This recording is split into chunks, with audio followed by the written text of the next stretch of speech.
Hey everyone, welcome to the Ubisoft Forward Post-Show. My name is Yusuf McGeed, and this is Assassin's Creed Valhalla.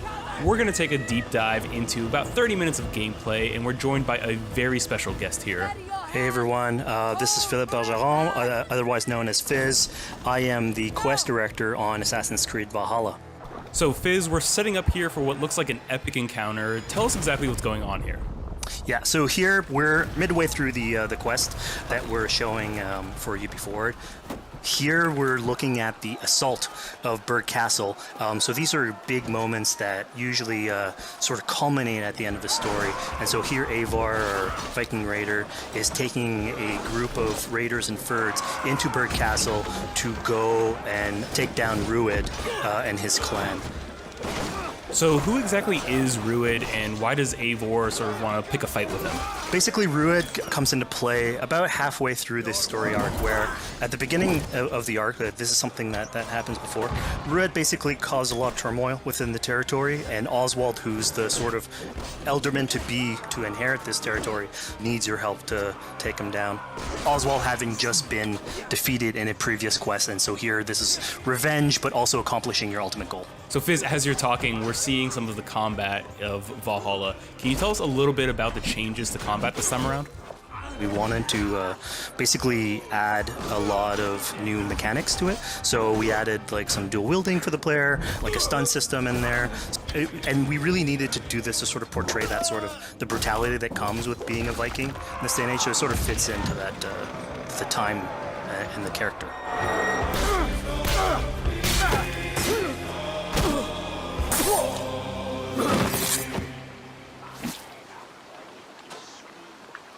Oswald. He lives. Oswald lives! Eivor, is that you? Shut your ass, twig spine. Here, Eivor has taken her entire army through the assault, and finally it's revealed that our Elderman, our ally, Oswald, is still alive, and Rued has him captive. So this is what it comes to, Wolfkist? 2 Danes fighting over a filthy Saxon whoreson? If this swine is your prize, come and get him! So now that we've seen that Oswald is alive, we have Rued within our sights. What's the next step here? So the next move for Eivor is to finally face off against Rued. She has her allies, they can take care of the rest of the army. Now it's time to go one-on-one against Rued in one of our boss battles, actually. Your battle is not yet won, Oswald. And it's worth pointing out, actually, that here what we're showing is the player going and facing off against Rued aggressively, but we tend to always have to support a 360-degree approach in these things. So the player could have approached this a little bit more stealthily and gotten at least like a good critical hit on either Rued or his wolf, and so you can play this a little bit more strategically if that's your playstyle. So we're not only fighting Rued here, but also his pet wolf, right? One of my preferred strategies is to eliminate the wolf first, just focus fire on him. It takes at least one opponent out of the combat. Now Rued will have extra abilities that come into play if you do eliminate his wolf, but I think having one opponent less in the battlefield makes for a good strategy in the whole.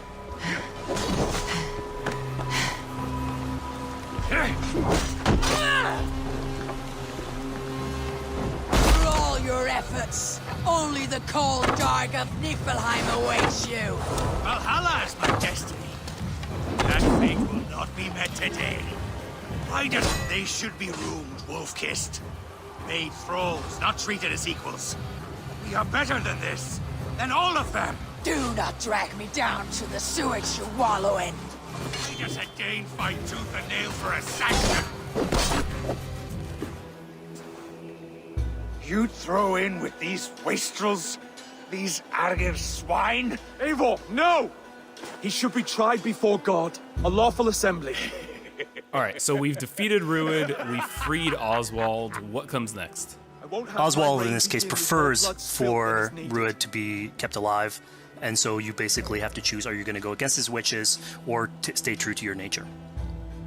So we have this choice to make, but before we get into that, I want to rewind a little bit because we just did this big, grand assault, but Eivor couldn't have done it alone.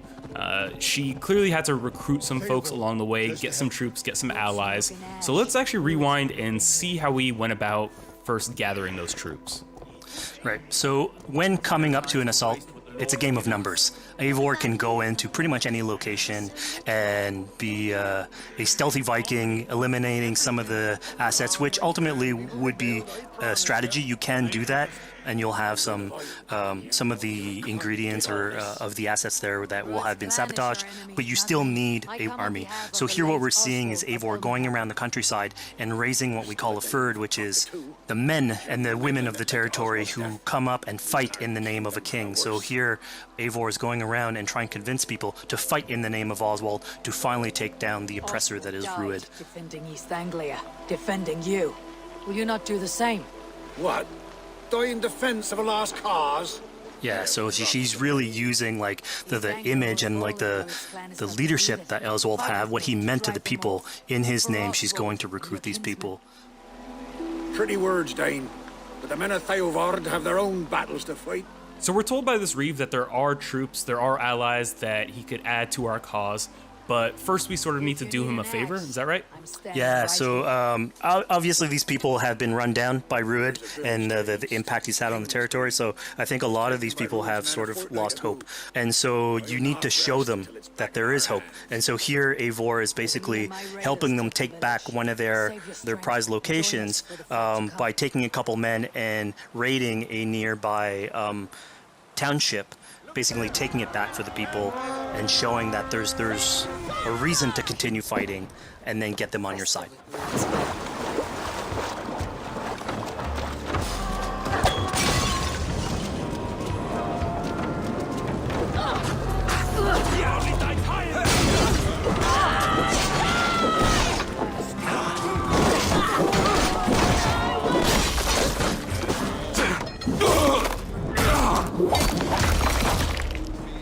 When Eivor does this, obviously you have access to a full suite of abilities. So again, the improvements that we've done to the fight system, you have some brutal axe throwing in there. You have archery or like range combat abilities in there as well. So really, again, like depending on what your playstyle is, you can customize your loadout and go in there how you wish.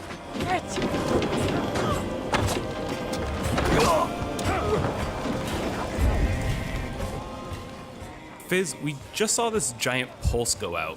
What exactly was that? So that is what we call the Odin sight. The Odin sight is basically our interpretation of the eagle vision from previous games, and we thought it was good to sort of bring that back.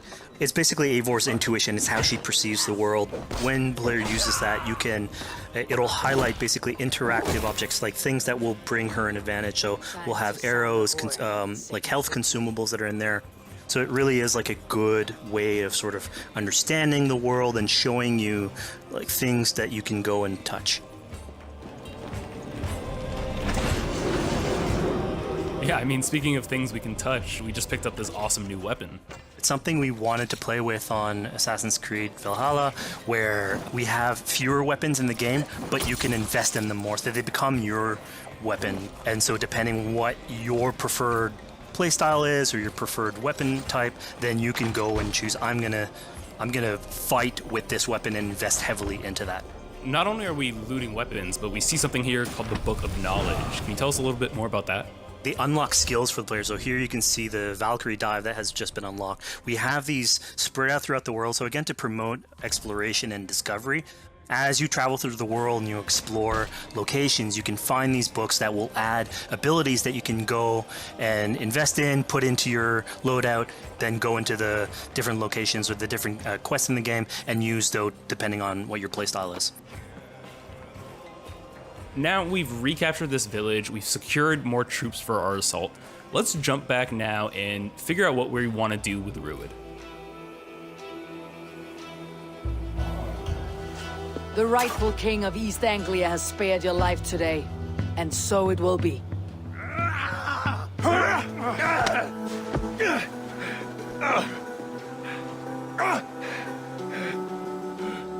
Compassion is a virtue suited for anyone, Eivor, including you. Thank you. Eivor decided to let him live. Rued is really angry about that. Being a Norse Viking, being put to the death in battle is your road to Valhalla, so he was basically denied access to Valhalla in this situation. Obviously, all of these decisions come into play later on in the game, so we have very difficult decisions for the player to make. We didn't want to have easy decisions. Yeah, you know, when I was playing, I decided to listen to Oswald and spare Rued's life, but what exactly is the relationship like between Eivor and Oswald? So the relationship between Eivor and Oswald is an alliance. It's basically Eivor is surrounded by territories that initially getting into England are hostile towards her, and obviously if you want to set up a new settlement, you want to make sure that your neighbor is friendly. So here in East Anglia, Oswald is the man for the job, where putting him into a position of power would help her sort of secure her territory.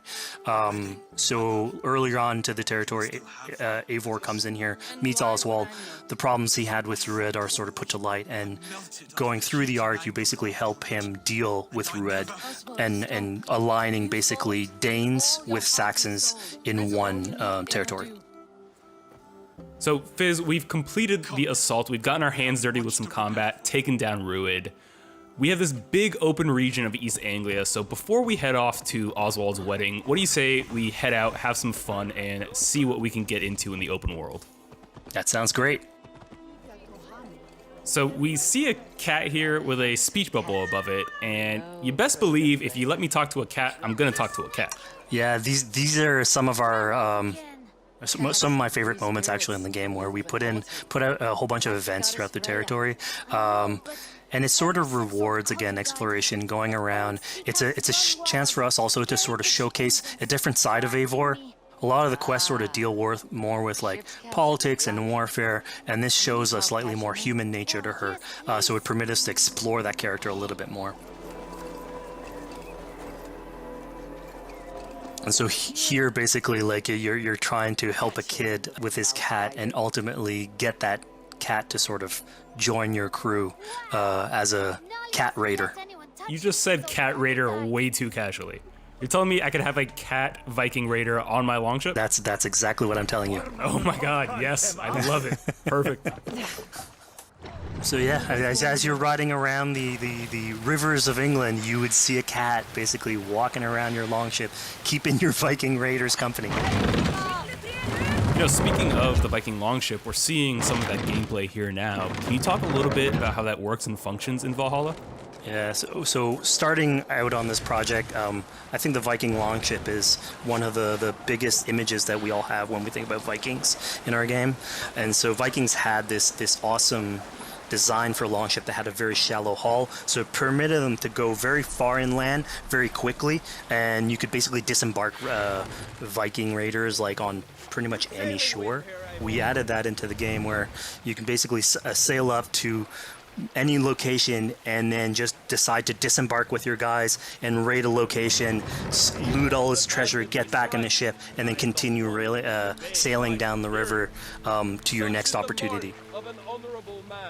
So I know past Assassin's Creed games allowed for songs and things like that to be sung on ships.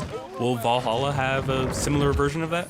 Yeah, so this is something we actually wanted the crew of your ship to become like your home away from home.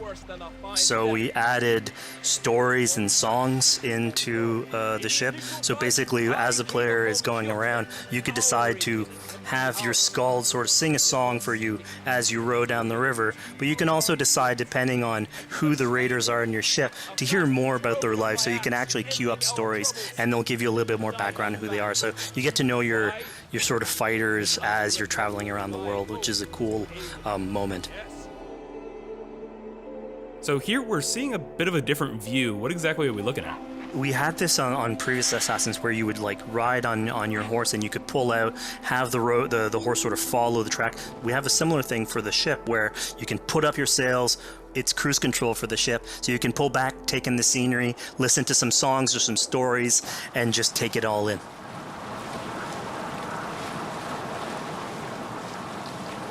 So, you know, speaking of Viking songs, we have an activity here that's not exactly singing, but kind of related, right? Yeah, so here what we have is what we call flighting, which was an activity that Norse people would partake in.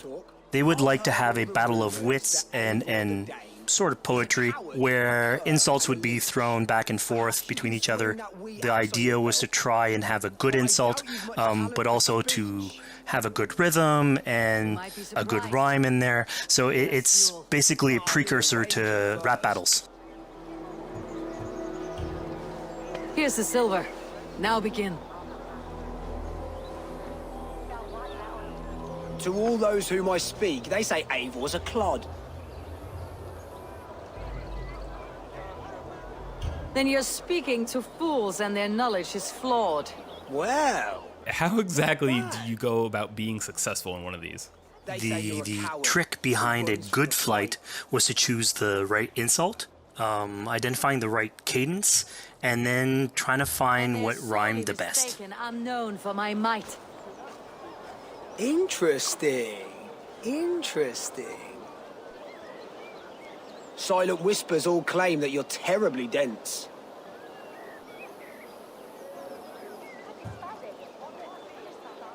Then you've clearly misheard them. My wit is immense. Oh, you looked out with that one. Well, what a surprise. Eivor of the Raven Clan is a true talent. I'm shocked. Don't believe everything you hear, unless it touches on my flighting. Then heed every word.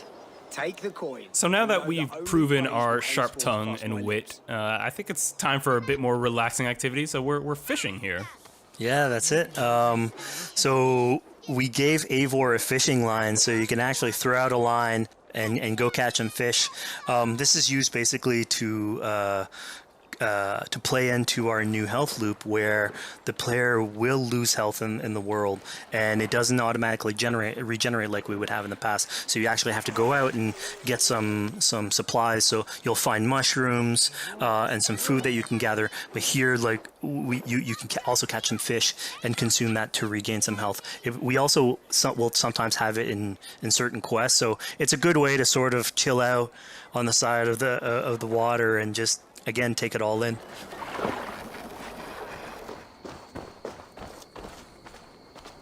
So this is what we call one of our offering altars. So the idea is that you find these around the world and you make offerings to it. So it'll take like animal parts and stuff that you can find throughout the world. Here what you're seeing though is sort of like a fancy version of it, where as you do your offering you get interrupted by some kids that basically come and steal your stuff. So it's just a way for us to sort of showcase that like the systems and the activities in the world can sort of play in with some quests and some little events. So it's our way to sort of dress up these moments and make it all fit inside the whole experience. Yeah, this seemed like a really sort of unexpected turn for what I thought was going to be kind of a simple interaction. Yeah, and it's really what we were trying to do with these events is to give another dimension to Eivor, other than just, the pure rar Viking or the politician. Because you can imagine at some point that will grow old if you're always telling that version of the character. So it lets us really go into the depth of who is Eivor, what motivates her, how she can interact with the world outside of warfare and politics. Your stealth needs work. We were close. And it also showcases like a different facet of the world at the same time. It's not only Eivor. So it just widens the breadth of the stories that we can tell. So who exactly are these two children? These are kids of East Anglia. They are going through tough times with whatever Rued's been doing to the territory. And so they're just here trying to survive and basically exploit the people that are there to make offerings. It was kind of nice to see that Eivor wasn't really necessarily upset at them for stealing, and after you talk to them, you have the choice of helping them. You can give them food, give them some money, or maybe just say, hey, good luck, on your way. Yeah, and then this is something we also wanted to do a lot. Like, so here we're doing an event, we do it in quests as well, but we want to give a lot of this agency into players' hands so that they can sort of shape Eivor a little bit. Who she is, so it represents them a little bit more, and they can roleplay that a little bit better. And again, it just gives her like a little bit more humanity in these moments. This is what large walkers should do. Provide for small walkers.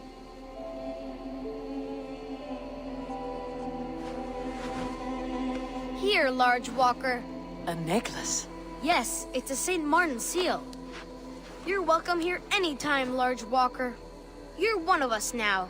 Visit us, okay? I will. Take care now, small green walkers. So I think AC veterans might recognize this here, but what exactly is Eivor chasing down?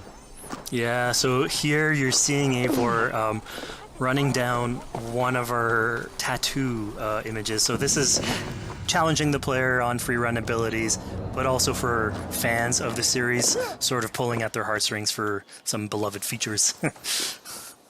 So are we going to be able to tattoo Eivor? Yes, by collecting these tattoos, you actually bring them back to your settlement, and then you can customize different body parts, having different tattoos everywhere. So again, another form of expression, and it's sort of to represent that Viking culture.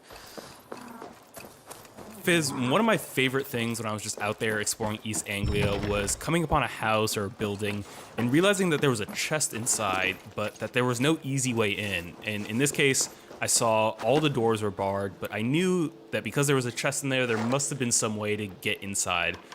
So I went around the back and, found a way in.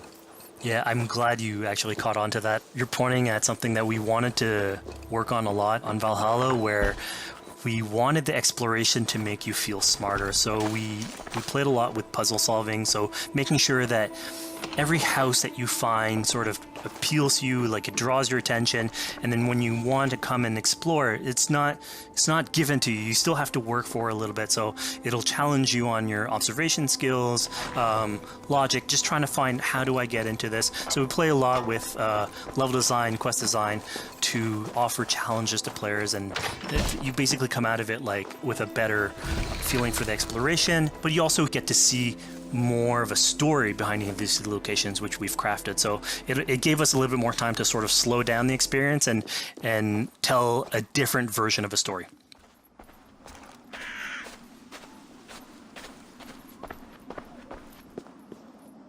A poor victim of someone's fury. Yeah, I mean, speaking about exploration and just finding things out in the world, I was just wandering and came across this clearing and found this kind of morbid altar.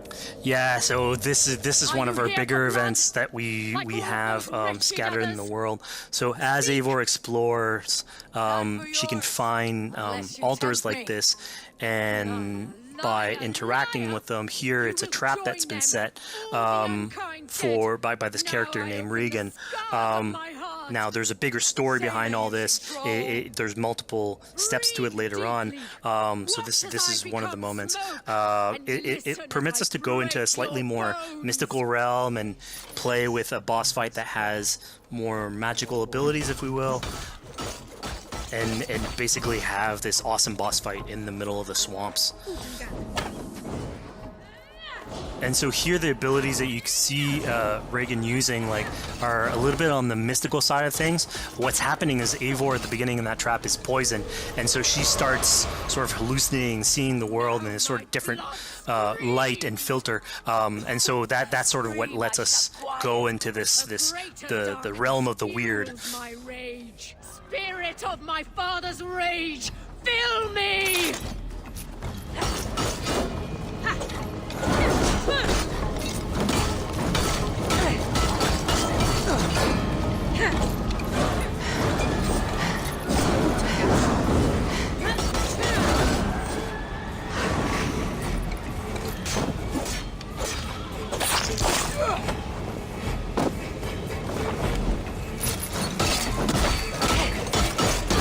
Enough is cracking and crunching. Let rest your demons. So we just saw here that Regan belongs to something called the Daughters of Lyrion. Yeah, that's correct. By finding the other daughters, you'll get a little bit more backstory on who they are, so we don't want to spoil that too much. But it creates like a sort of greater story that is not on the main path in any way, but it is still very rich and adds to the lore of this world and actually plays into history. So we just had a really exciting, really intense boss battle. I think it's time for something a little bit more relaxing and calming now. Yeah, it's all about pacing yourself with the highs and the lows. So here we have a low chill moment of what we call building a cairn. So Eivor, as she explores the world, will find these sort of meditative areas where you have a pile of rocks that you could just stack on top of one another using physics.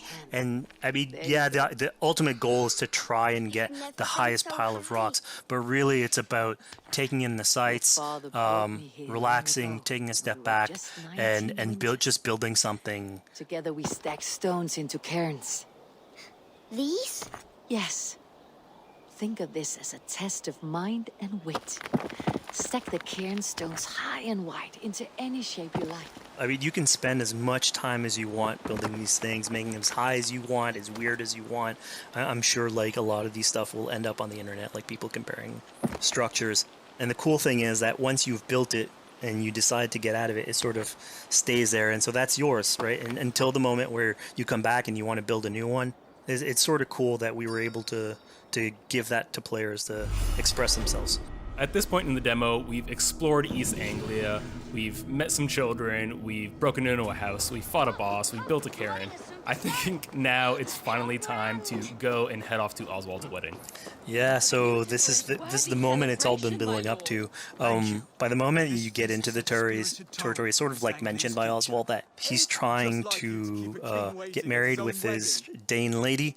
And so as you go through the arc, that's sort of like the underlying thread. Really, it's about Rued creating turmoil in the territory and helping Oswald sort of get above that and show that he's a good leader. And so you finally, after going through all of that arc, finally get these two together, go through their wedding, and you're invited to attend the ceremony. And then all the activities and fun times that comes afterwards. Yeah, as much as we've seen the brutal side of England, it's nice to see, the joyous side of it as well. Yeah, and it's something we really wanted to play on in Valhalla, where being a Viking is not only about being a raider or a warrior. I mean, there's revelry, there's feasting, there's partying that goes, and like if someone knows how to party, it's a Viking. And so here, this is one of our opportunities to sort of show what a sort of Viking gathering is. And what's cool here is it's a good alliance of Norse culture with Saxon culture, sort of smashing those two things together and building bridges. Yeah, I mean, what's a wedding without some drunk archery, right? Yeah, so like anything can happen in a Viking event, right? Eivor, yeah, here, you just get drunk and shoot some arrows. Barely a challenge. Steady all, and ready yourself for the wedding race. The king and his bride against all! My king! He... So here we see the decision I made to spare Rued came back to bite us. Yep, that's the decision you made coming back. So as we said before, all of your decisions have consequences, and this is a big one. I challenge you. I accept. You're basically presented with the option to sort of step in for Oswald, fight the fight for him, or let him go and fight his own fight. Yeah, personally, I chose to fight myself because I thought Eivor is the type of person who likes to finish what she started. Plank by plank, and a dead king cannot keep his oaths. Let me finish this. Oswald, you gutless Irish swine! I'll slay the wolf-kissed, then hang you with your own tongue.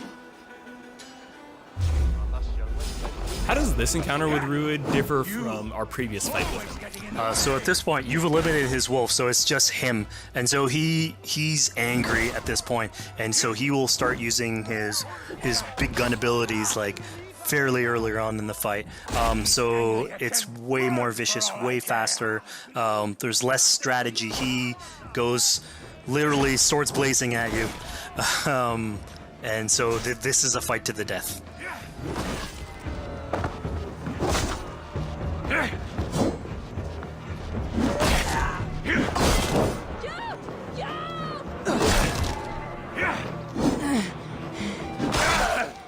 And of course here, like, this is a decision you made to go and fight him, but there's multiple outcomes to this scenario. You could have let Oswald fight his own fight and prove basically his station as the rightful leader. If you had eliminated Rued, obviously this would not have happened. It would have been a slightly more joyous occasion. But ultimately, in all scenarios, you still have an alliance with Oswald. He's proven to be the right leader for this territory and to be a good ally for you. A great service. I promised you an alliance, and now you have it. And one day I will need you to make good on that alliance. So we're about to take off from the wedding, but Eivor decides it's a good idea to check up on her friend Finner. Yeah, so Finner is probably one of the more recurring characters in this arc. You get to meet him very early on. He's a very endearing character, sort of used to have a Viking life, sort of misses it, and going through all these adventures together is sort of like lights that fire back, and so he's willing to join you in your raiders. So he's one of many raiders that you'll encounter in the game, and you can sort of recruit, bring back home, and then have them sort of join you on your adventures on the longship. He can tell you these stories that we're telling you about. You get to know a little bit more about him. So again, it's a fun way to sort of discover more about these characters that you meet and bring them along for adventures. Together, I'll gather my things. Well, folks, we've come to the end of our Assassin's Creed Valhalla playthrough. Fizz, thank you so much for joining us. When and where can people play it? Assassin's Creed Valhalla will be out on Xbox Series X and PlayStation 5, and is coming to Xbox One, PlayStation 4, PC, and Stadia on November 17th.